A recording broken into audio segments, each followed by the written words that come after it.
বলৰামে কুৰুক্ষেত্ৰ যুদ্ধত ভাগ লোৱা নাছিল। তাৰ বিপৰীতে বলৰাম গৈছিল তীৰ্থ ভ্ৰমণলৈ। কিন্তু কিয়? নমস্কাৰ বন্ধু বান্ধৱীসকল, আজি মই আপোনালোকক মহাভাৰতত থকা ৰহস্যৰ কিছুমান কাহিনী শুনাবলৈ গৈ আছোঁ। তেনেহ'লে বন্ধু বান্ধৱীসকল, অকণো পলম নকৰাকৈ আহক এই কাহিনীটোৰ মাজলৈ। বন্ধু বান্ধৱীসকল, আপোনালোক সকলোৱে জানে যে শ্ৰীকৃষ্ণ আৰু অৰ্জুন আছিল দুয়ো ভাল বন্ধু।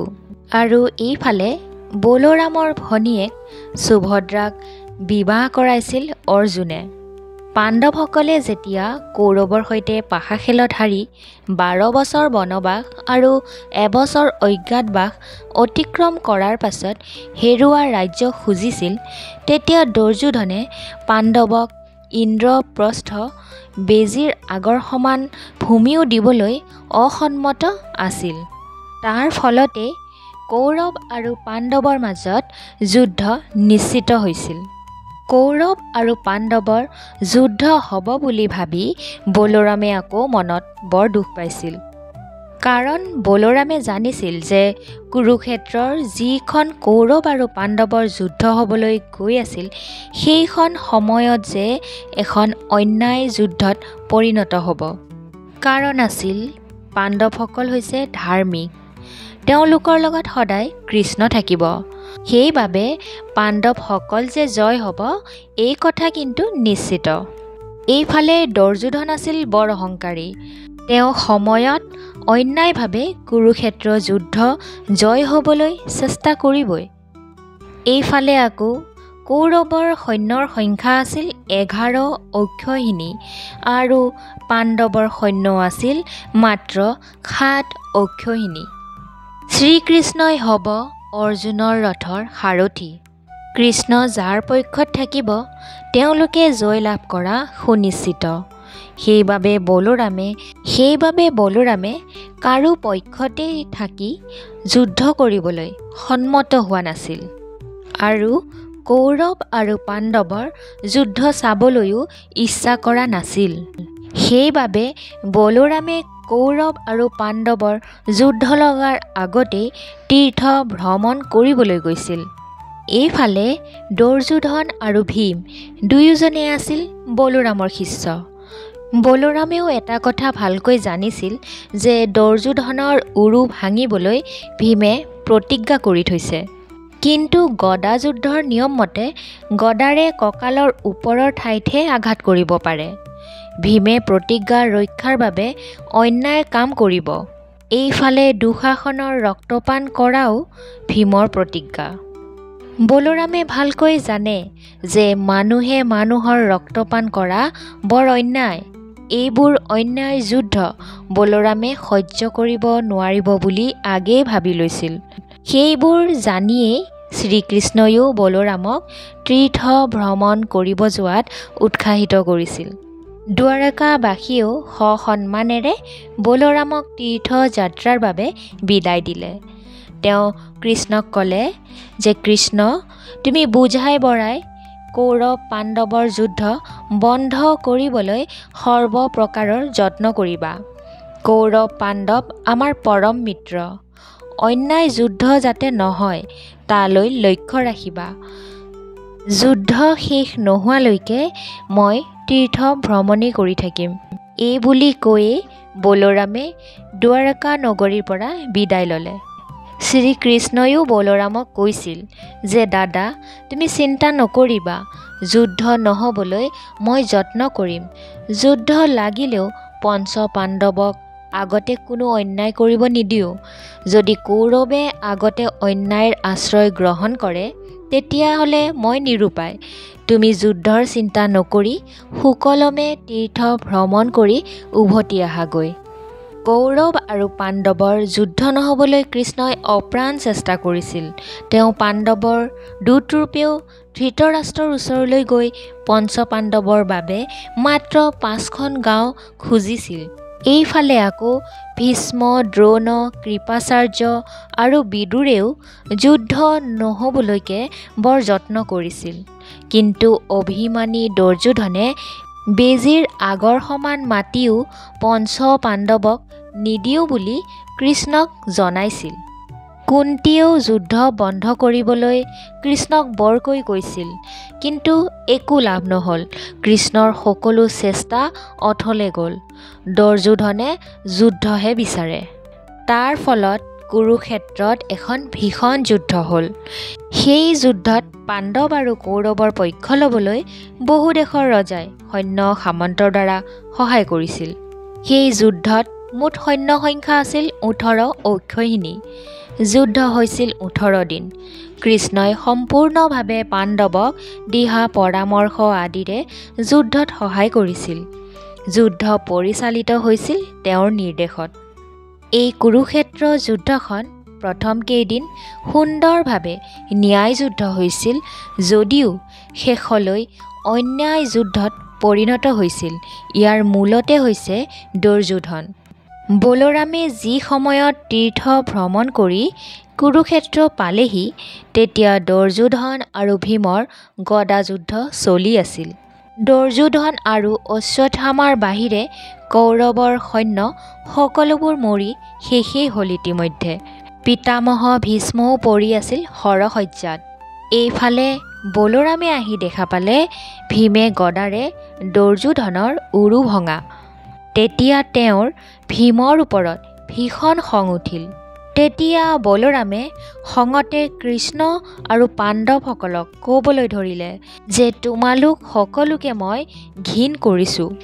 কোনো ক্ষত্ৰিয়ৰ গদাযুদ্ধত নাভিৰ তলৰ কোনো ঠাইত আঘাত কৰিব নাপায়। ভীমে সেই নিয়ম ভংগ কৰি দুৰ্যোধনক উৰুত আঘাত কৰি উৰু ভাঙিলে। আজি মই ভীমক যমৰ ঘৰলৈ পঠিয়াম। বলোৰামে নাঙলখন হাতত লৈ ভীমক মাৰিবলৈ খেদি গ'ল। কৃষ্ণই তৎক্ষণাত বলোৰামক আগভেটি ধৰিলে। তেওঁ ক'লে যে দাদা, তুমি মিছাতে খং নকৰিবা, মোৰ কথা আগতে শুনি লোৱা। কৃষ্ণৰ কথাত বলোৰামে গৰ্জি উঠি কৃষ্ণক ক'লে, তোমাৰ চকুৰ আগত এনে অন্যায় হৈ আছে, তুমি কেনেকৈ চাই আছা? তুমি সহ্য কৰিলেও মই ভীমক ক্ষমা নকৰোঁ। শ্ৰীকৃষ্ণয়ো বলোৰামৰ নাঙলত ধৰি ক'বলৈ ধৰিলে, চোৱা দাদা, পাণ্ডৱসকল আমাৰ অতি আপোন মানুহ। পাণ্ডৱে এই যুদ্ধত আগতে কোনো অন্যায়ৰ আশ্ৰয় লোৱা নাছিল। তুমি মনত পেলোৱাচোন, এই দুৰ্যোধনে পাণ্ডৱক কিমান লঘু লাঞ্ছনা কৰিলে। দ্ৰৌপদীক সভাৰ মাজলৈ চুলিত ধৰি টানি আনি এই পাপীয়ে নিজৰ উৰু দেখুৱাই দ্ৰৌপদীক উৰুত বহুৱাবলৈ দুঃশাসনক ইংগিত কৰিছিল। তেতিয়াহে ভীমে খঙত ৰ'ব নোৱাৰি দুৰ্যোধনৰ উৰু ভংগ কৰিবলৈ প্ৰতিজ্ঞা লৈছিল। সেই কথা আমি সকলোৱে জানো। যিভাৱে প্ৰতিজ্ঞা কৰা হয়, সেইভাৱে প্ৰতিজ্ঞা পালন নকৰাটো জানো অন্যায় নহয় দাদা? অকল অন্যায় কামেই নহয়, প্ৰতিজ্ঞা পালন নকৰাটো পাপৰ কথা। আমাৰ পৰম আত্মীয় এই পঞ্চ পাণ্ডৱৰ ওপৰত বিনা বিচাৰে কেলেই খং কৰিছা? কৌৰৱসকলে পাণ্ডৱক কি কি কৰিছে সেইবোৰ বিচাৰ নকৰা কিয়? সকলো ঘটনাৰ সুবিচাৰ কৰিব লাগে। সকলো ঘটনাৰ পূৰ্বৰ কথাবিলাক পাহৰি শেষত ঘটা এটা কামৰ বাবে তুমি পাণ্ডৱক কিয় খং কৰিছা? এটা কথাৰ ওপৰত বিচাৰ কৰি ধৰ্মাধৰ্মৰ বিচাৰ কৰা অন্যায় হ'ব দাদা। কলিকাল ওচৰ চাপি আহিছে বাবেই দুৰ্যোধনে পাণ্ডৱক বৰ অন্যায় আৰু অত্যাচাৰ কৰিছে। সেই অত্যাচাৰী দুৰ্যোধনৰ উৰুভংগ কৰাটো একো অধৰ্ম হোৱা নাই। চোৱা দাদা, এই দুৰ্যোধনে মহাৰথী আৰু দানবীৰ পৰম ধাৰ্মিক কৰ্ণকো অন্যায় কৰিবলৈ বাধ্য কৰাইছিল।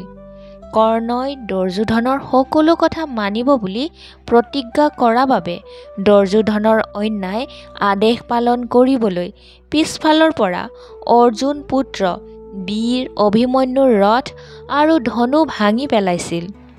এই পাপী দুৰ্যোধনৰ বাবে সপ্তৰথীয়ে আমাৰ মৰমৰ ভাগিন সুভদ্ৰা আৰু অৰ্জুনৰ পুত্ৰ, যি আছিল প্ৰাণতকৈও শ্ৰেষ্ঠ আৰু উত্তৰাৰ প্ৰাণৰ দেৱতা, সেই অভিমন্যু বীৰক অন্যায়ভাৱে বধ কৰিছে।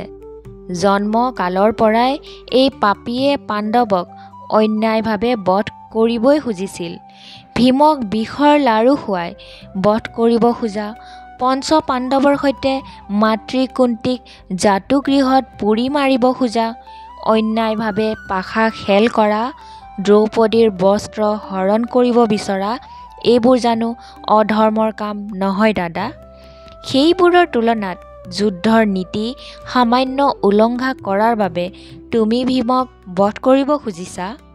তুমি জানি বুজিও নিজেও অন্যায়ভাৱে পাণ্ডৱক তিৰস্কাৰ কৰিলা। গতিকে তুমি শান্ত হোৱা, তোমাৰ নাঙলক শান্ত হ'বলৈ আদেশ কৰা।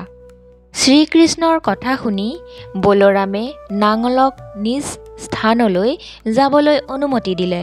কৃষ্ণৰ চক্ৰ সকলো সময়তে লগত নাথাকে, সেইদৰে বলোৰামৰ নাঙল সকলো সময়তে বলোৰামৰ হাতত নাথাকে। বলোৰামৰ আদেশ পালেই নাঙল তেওঁৰ হাতলৈ আহে।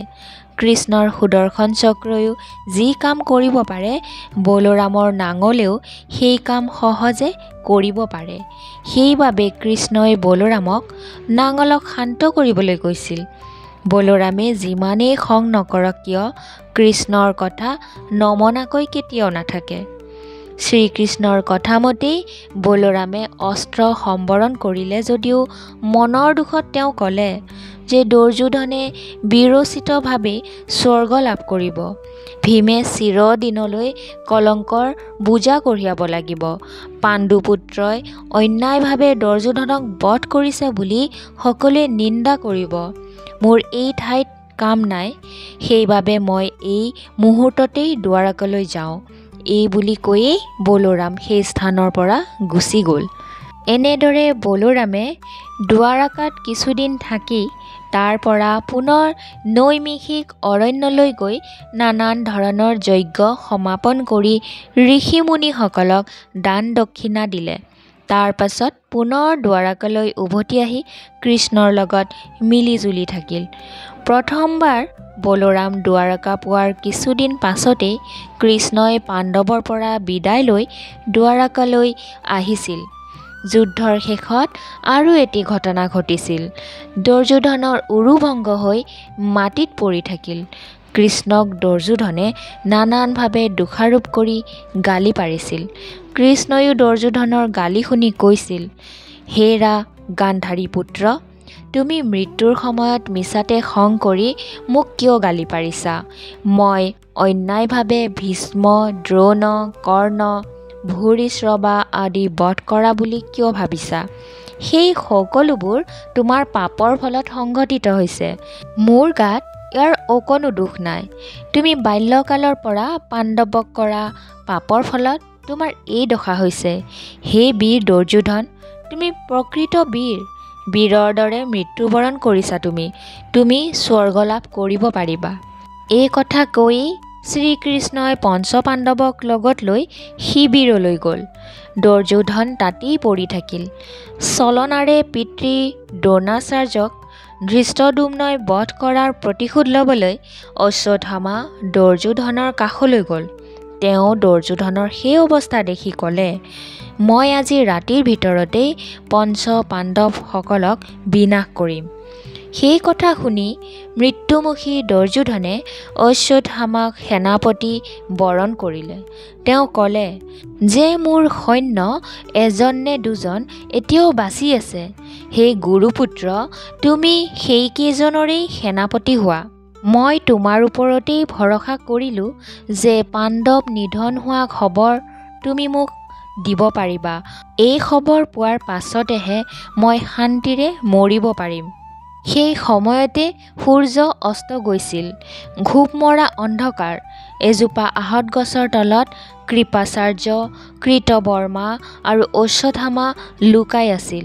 বেলি মাৰ যোৱাত সেই গছৰ তলত কৃপাচাৰ্য আৰু কৃতবৰ্মা শুলে। খন্তেকতে টোপনি আহিল। অশ্বত্থামাৰ কিন্তু টোপনি অহা নাই। নিশাৰ ভিতৰত পাণ্ডৱৰ শিবিৰত সোমাই পঞ্চ পাণ্ডৱক বধ কৰিবলৈ সংকল্প কৰিলে। তেওঁ কৃপাচাৰ্যক টোপনিৰ পৰা জগাই নিজৰ মনৰ কথা ক'লে। তেতিয়া কৃপাচাৰ্যই ক'লে, এই কাম বৰ অন্যায় হ'ব। আমি যিজন ৰজাৰ বাবে যুদ্ধ কৰিছিলোঁ তেওঁৰ খন্তেক পাছতেই মৃত্যু হ'ব। গতিকে আমি কাৰ কাৰণে এনে অন্যায় কাম কৰিম? গতিকে শুই থাকা নাইবা ব'লা আমি নিশাৰ ভিতৰত ৰাজধানী গৈ ধৃতৰাষ্ট্ৰ আৰু গান্ধাৰীৰ ওচৰলৈ যাওঁ। তেওঁলোকে বা বিদুৰে যি পৰামৰ্শ দিয়ে সেইমতেই কাম কৰিম। কৃপাচাৰ্যৰ এই কথা শুনি অশ্বত্থামাৰ খং উঠিল। তেওঁ ক'বলৈ ধৰিলে, পাণ্ডৱসকলে মোৰ পিতৃক অন্যায়ভাৱে বধ কৰিলে। মই নিশা ভাগতেই পাণ্ডৱক বধ কৰিমেই। পাণ্ডৱসকল আৰু ধৃষ্টদ্যুম্ন কবচ সুলকাই থৈ আৰামত শুই আছে। মই এই সুযোগতেই তেওঁলোকৰ ছাউনীলৈ গৈ তেওঁলোকক বধ কৰি পিতৃ হত্যা আৰু কৌৰৱ বীৰ হত্যাৰ প্ৰতিশোধ ল'ম। এই বুলি কৈয়ে অশ্বত্থামা অকলেই পাণ্ডৱৰ ছাউনীলৈ খোজ ল'লে। তেতিয়া নিৰুপায় হৈ কৃপাচাৰ্য আৰু কৃতবৰ্মাই ক'বলৈ ধৰিলে, হেৰা অশ্বত্থামা, অকলে নাযাবা। পাপলৈ ভয় কৰি তোমাক অকলে পঠাব নোৱাৰোঁ। যি পাপ লাগে লাগিব, আমিও তোমাৰ লগত যাওঁ ৰ'বা। তিনিওজনে আন্ধাৰৰ আঁৰ লৈ ধৃষ্টদ্যুম্নৰ ছাউনীত সোমাল। শুই থকা অৱস্থাত ধৃষ্টদ্যুম্নক অশ্বত্থামাই নিষ্ঠুৰভাৱে হত্যা কৰিলে। তাৰ পাছত সোমাল পাণ্ডৱৰ ছাউনীত। তাত শুই থকা পাঞ্চাল বীৰ আৰু দ্ৰৌপদীৰ পঞ্চপুত্ৰক হত্যা কৰিলে আৰু ছাউনীত জুই লগাই দিলে। জুই লগাত যিবোৰ ৰখীয়া সৈন্যই অশ্বত্থামাহঁতক খেদি আহিছিল সেই সকলোকে বধ কৰি আনন্দমনে দুৰ্যোধন পৰি থকা ঠাই লৈ গ'ল। তেওঁক অশ্বত্থামাই ক'লে, হেৰা ৰজা দুৰ্যোধন, তুমি যদি বাচি আছা শুনা, আমি পাঞ্চালসকলক বধ কৰিলোঁ। পাণ্ডৱ কুমাৰ 5জনকো বধ কৰিলোঁ। পাণ্ডৱৰ মাত্ৰ পঞ্চপাণ্ডৱ দ্ৰৌপদী আৰু কৃষ্ণ বাচি থাকিল। আমাৰ পক্ষত আমি 3জন বাচি থাকিলোঁ। অশ্বত্থামাৰ কথা শুনি সেহাই সেহাই দুৰ্যোধনেও ক'লে, হে গুৰুপুত্ৰ অশ্বত্থামা, তুমি বীৰ। যি কাম পিতামহ ভীষ্ম সখা কৰ্ণই কৰিব পৰা নাছিল সেই কাম তুমি সমাধা কৰিলা। মই এতিয়া শান্তিৰে মৰিব পাৰিম। এইদৰে কৈয়ে দুৰ্যোধনে প্ৰাণ ত্যাগ কৰিলে। অশ্বত্থামাহঁত পলাই গৈ গংগাৰ পাৰত থকা ব্যাসদেৱৰ আশ্ৰমত আশ্ৰয় লৈ লুকাই থাকিল। নিশাৰ ভিতৰত পাণ্ডৱৰ শোচনীয় পৰাজয় হ'ল। কোনোৱেও নভবা ঘটনা কৰিলে অশ্বত্থামাই। মহাবীৰ কৰ্ণৰ হাতৰ পৰা দ্ৰৌপদীৰ সেই পঞ্চপুত্ৰক ৰক্ষা কৰি ৰাতিৰ ভিতৰতেই হেৰুৱালে। দ্ৰৌপদীয়ে কান্দি কান্দি ক'বলৈ ধৰিলে, অশ্বত্থামাক বধ কৰিব পৰা বীৰ নাই নেকি? দ্ৰৌপদীৰ বিলাপ সহ্য কৰিব নোৱাৰি কৃষ্ণৰ সৈতে ভীম আৰু অৰ্জুনে অশ্বত্থামাক বিচাৰি গ'ল। বিচাৰি বিচাৰি ব্যাসদেৱৰ ওচৰত অশ্বত্থামা লুকাই থকা দেখা পালে। অশ্বত্থামাই তেওঁলোকক দেখিয়েই এডাল কুশবন মন্ত্ৰপুত কৰি এইডালেই পাণ্ডৱ বংশ ধ্বংস কৰক বুলি কুশডাল দলি মাৰি দিলে। উত্তৰা তেতিয়া গৰ্ভৱতী আছিল। কৃষ্ণই বুজি পালে অশ্বত্থামাই উত্তৰাৰ গৰ্ভস্থিত সন্তান বধ কৰিব বিচাৰিছে। তেওঁ তৎক্ষণাৎ সুদৰ্শনক আদেশ দিলে উত্তৰাৰ সন্তান ৰক্ষা কৰিবলৈ। অশ্বত্থামাৰ মন্ত্ৰপুত কুশ সুদৰ্শনে বিনাশ কৰিলে। উত্তৰাৰ গৰ্ভস্থিত সন্তান ৰক্ষা পৰিল। সেই সন্তানটি জন্মলাভ কৰাৰ পাছত পৰীক্ষিত নামেৰে জনাজাত হৈছিল। সময়ত পঞ্চপাণ্ডৱে পৰীক্ষিতক ৰাজ্যভাৰ দি বনলৈ গমন কৰিছিল। অশ্বত্থামাৰ মন্ত্ৰই কাম নিদিয়া জানি অশ্বত্থামাই পৰাজয় বৰণ কৰিলে। চিনস্বৰূপে তেওঁ শিৰৰ মণি ভীমৰ হাতত তুলি দি তপস্যাৰ বাবে গভীৰ বনলৈ গমন কৰিছিল। সেই মণি ভীমে দ্ৰৌপদীক দি সান্তনা দিলে। সেইটো দ্ৰৌপদীয়ে যুধিষ্ঠিৰক দিছিল। যুদ্ধৰ শেষত স্বামীৰ মৃত্যু হোৱা হস্তিনাপুৰৰ হাজাৰ হাজাৰ তিৰোতা লগত লৈ অন্ধ ধৃতৰাষ্ট্ৰ, সঞ্জয় আৰু বিদুৰৰ সৈতে যুদ্ধক্ষেত্ৰলৈ গৈ পুতেকহঁতৰ বাবে বিলাপ কৰিলে। সেই যুদ্ধক্ষেত্ৰ যে কেনেকৈ মৰণ ক্ষেত্ৰ হ'ল তাকে চাবলৈ ব্যাসদেৱো আহিছিল। এই সকলোবোৰ দেখি সঞ্জয়ে ধৃতৰাষ্ট্ৰক কৈছিল যে মহাৰাজ, শোকগ্ৰস্ত মানুহক শান্তিৰ কথা ক'লেও তেওঁৰ মনৰ পৰা শোক আঁতৰি নাযায়। মই সেইটো বুজোঁ। বহু হাজাৰ ৰজাই আপোনাৰ পুত্ৰৰ হৈ যুদ্ধ কৰি প্ৰাণ বিসৰ্জন দিলে। এতিয়া আপুনি শোক ত্যাগ কৰি সেই মৃত্যু হোৱা সৈন্যবোৰৰ সৎকাৰৰ ব্যৱস্থা কৰাহে উচিত হ'ব। বিদুৰেও ক'লে যে মহাৰাজ, যুদ্ধত মৃত্যুবৰণ কৰা মানুহৰ বাবে শোক কৰা অনুচিত। যিবোৰ মৃত্যু হ'ল তেওঁলোকৰ লগত সম্বন্ধ ছিগি গ'ল। এতিয়া মৃত পুত্ৰসকলৰ লগত আপোনাৰ কোনো সম্বন্ধ নাই। শাৰীৰিক সম্পৰ্কটো মৃত্যুৰ লগে লগে নাশ হয়। সকলো জীৱই পৰমেশ্বৰৰ পৰা আহি পৃথিৱীত জন্ম লাভ কৰে আৰু মৃত্যুৰ লগে লগে জীৱবোৰ পুনৰ পৰমেশ্বৰ আত্মাৰ লগত বিলীন হয়। এই যুদ্ধত যিসকলে প্ৰাণ ত্যাগ কৰিছে সকলোৱে স্বৰ্গত বাস কৰিলেগৈ। মিছাতে দুখ নকৰিব। অতীতৰ বাবে অনুশোচনা কৰি ধৰ্ম, অৰ্থ, কাম, মোক্ষ একোকেই লাভ কৰিব নোৱাৰি। ব্যাসদেৱেও ধৃতৰাষ্ট্ৰক ক'লে যে বোপা ধৃতৰাষ্ট্ৰ, তুমি সকলো জানাই। তোমাক প্ৰবোধ দিবলৈ একো নাই। প্ৰাণী মাত্ৰৰেই জীৱনটো অনিত্য, এইটো সত্য। পৃথিৱীৰ ভাৰ লাঘৱ কৰিবলৈহে এইখন যুদ্ধ হ'ল। মহাবিষ্ণুৰ পৰা এই কথা জানি মই যুদ্ধ বন্ধ কৰিবলৈ অহা নাছিলোঁ। তোমাৰ পুত্ৰ মৰিল সঁচা। যুধিষ্ঠিৰ আদি পঞ্চ পাণ্ডৱ তোমাৰ পুত্ৰ বুলি ভাবি শান্তি লাভ কৰা। প্ৰিয় যুধিষ্ঠিৰে কেতিয়াও তোমাক অৱহেলা নকৰে। এই সকলোবোৰ দেখি শুনি যুধিষ্ঠিৰেও ধৃতৰাষ্ট্ৰৰ ওচৰলৈ গৈ সেৱা জনালে। পিছে ৰজাই যুধিষ্ঠিৰক আঁকোৱালি ধৰিলে যদিও তাত পিছে মৰমৰ ভাৱ ফুটি উঠা নাছিল। এইবাৰ ধৃতৰাষ্ট্ৰই ভীমক ওচৰলৈ আহিবলৈ ক'লে। ভীমেও তেওঁৰ ওচৰলৈ যাব খোজাত শ্ৰীকৃষ্ণই বাধা দিলে। তেওঁ এটি লোহাৰ ভীম সাজি ধৃতৰাষ্ট্ৰৰ ওচৰত থিয় কৰাই দিলে। ধৃতৰাষ্ট্ৰই সাৱটি ধৰি খঙেৰে সেই লোহাৰ ভীমটো চূৰ্ণ বিচূৰ্ণ কৰি পেলালে। ভীম মৰিল বুলি ভাবি অন্ধ ৰজা ধৃতৰাষ্ট্ৰই বিলাপ কৰি ক'বলৈ ধৰিলে যে হায় হায়, মই কি কাম কৰিলোঁ।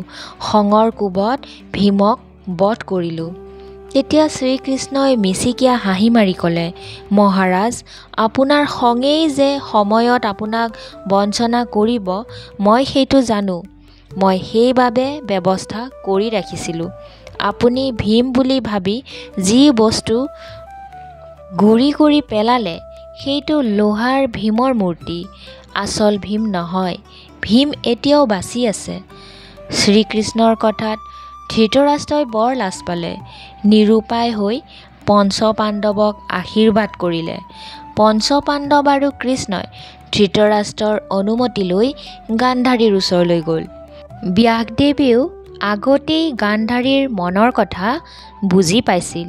সেইবাবে ব্যাসদেৱে গান্ধাৰীক কৈছিল যে আই গান্ধাৰী, পাণ্ডৱসকলৰ ওপৰত তুমি খং নকৰিবা।